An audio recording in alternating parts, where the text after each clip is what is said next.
This bench is a place to sit and remember San Diego's first school mass shooting 43 years ago. Then 16-year-old Brenda Spencer used a semi-automatic rifle her father gave her to shoot at a San Carlos elementary school. She killed the principal and custodian and seriously injured 8 students and a police officer.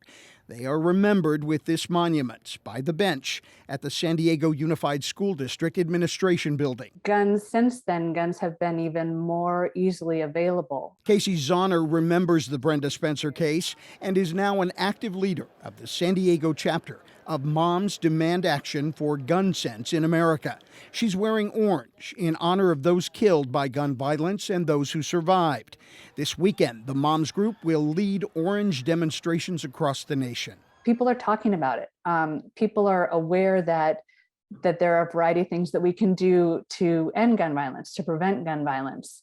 And so I've seen the conversation change. I've seen people being more willing to talk to their legislators about the importance of this issue. In fact, lawmakers in Sacramento have fast-tracked their debate with several bills on the table at the moment, including legislation that would finally outlaw so-called ghost guns that can't be traced. Another bill would allow gun makers to be sued and held accountable for deaths caused by weapons they produce. To be very clear, the weapon that was used to perpetrate the unspeakable horror in Texas last week would be illegal to sell to a person of any age in the state of California today. Ari Freilich is with the Giffords Law Center, which is monitoring the progress of legislation.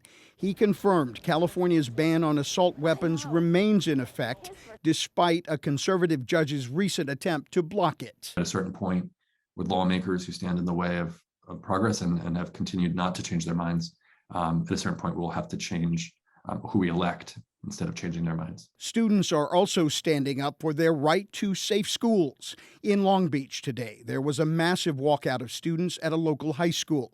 KPBS News has learned that students at some San Diego County high schools planned walkouts for next week, protesting the ongoing gun violence. Brenda Spencer is still in prison.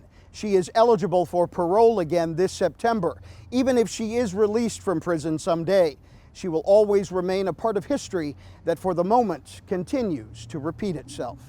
M.G. Perez, KPBS News.